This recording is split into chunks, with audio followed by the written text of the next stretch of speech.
I am Buzz Aldrin, and I was the lunar module pilot on Apollo 11. 5, 4, 3, 2, 1, 0. All engine running. Liftoff. We have a liftoff. 32 minutes past the hour. Liftoff on Apollo 11.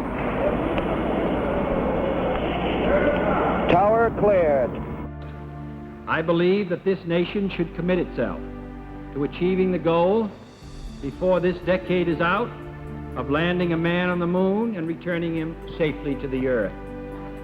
No single space project in this period will be more impressive to mankind or more important for the long-range exploration of space, and none will be so difficult or expensive to accomplish.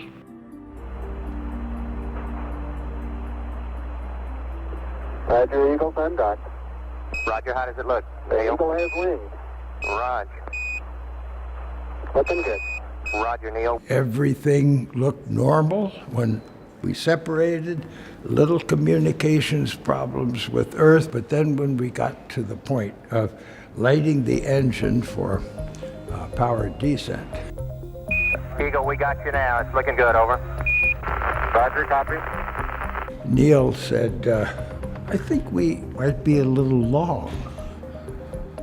Well, how could he tell that? He had some lines marked on the map, and looking at the watch or clock that we had, we were. We get to a point looking down where we're gonna wanna yaw around and let the landing radar begin to correct the knowledge that the computer had of exactly what the orbit is. Eagle, Houston, after yaw around, angled S-band pitch, -9er, yaw, +18. And shortly after that happened, we began to get some program alarms, Give us a reading on the 1202 program alarm. which interrupted the displays. Now, the displays to the crew from the computer were pretty basic. There were 3 registers of a lot of numbers, and you had to know what each one of those meant. But now they were blanked because we had this program alarm. And so we asked Houston what the problem was if we're still go on that. After a few minutes, they came back and said, Roger, we got you. We're going at alarm. we continued down, but it tended to distract a little bit, but we were still on a good landing trajectory. As the lander gets down to about 500 feet, the commander, nobody has ever really maneuvered and checked the response of the landing craft.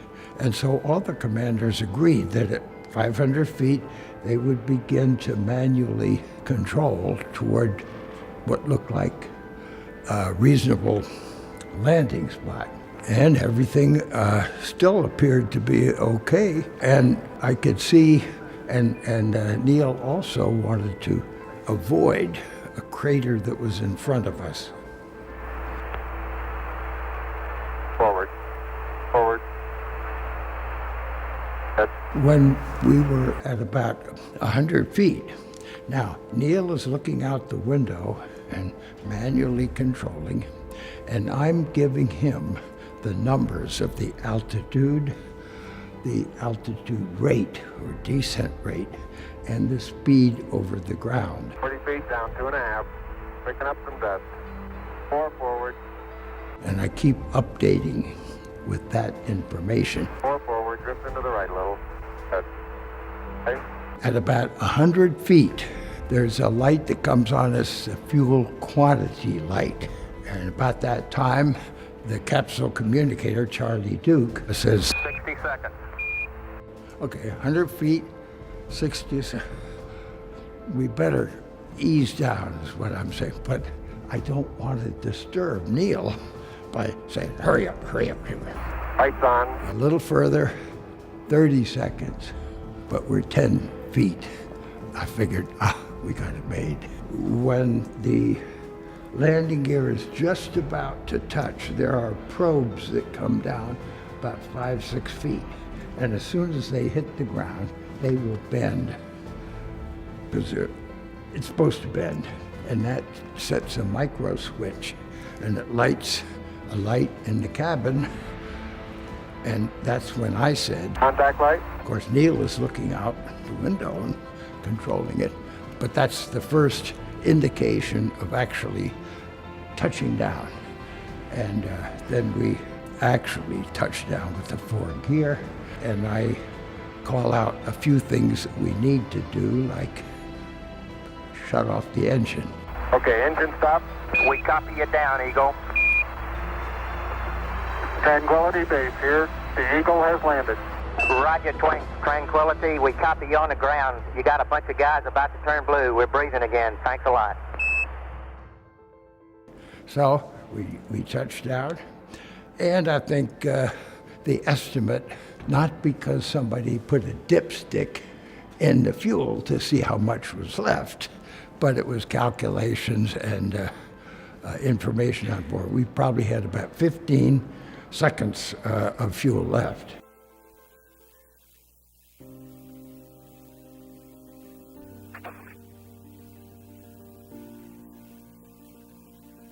Okay, Neil, we can see you coming down the ladder now. There's really no place on Earth that we could simulate a gravity of 1/6 of what we have here. So there really wasn't a great simulation. Because of that, we were scheduled at the bottom of the ladder to just hold on and sort of see what it was like under the gravity. Okay, I just checked.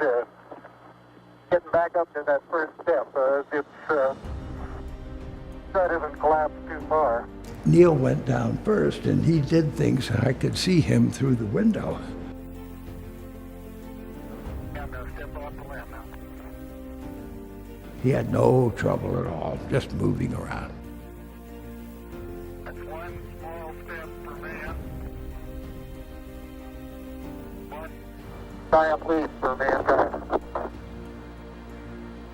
So I knew that there wasn't going to be any trouble for me to move around. About a 3-footer.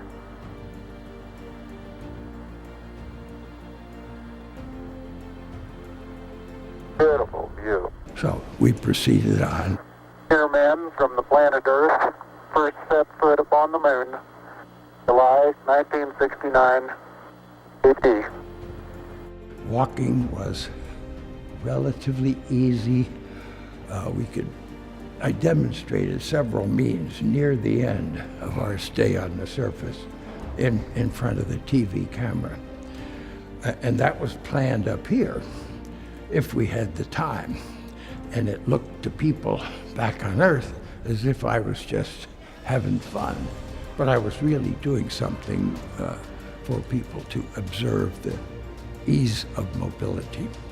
So we went through the countdown, and when the call came from Earth, And you're cleared for takeoff. I had planned ahead what I was going to say. Roger, understand. We're number 1 on the runway. Now, when the lunar module takes off, it's about 1 G, but that's 6 times the gravity. So we leave pretty rapidly.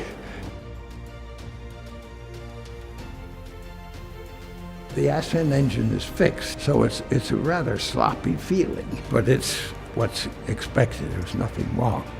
And when the engine cut off, we were in a good orbit.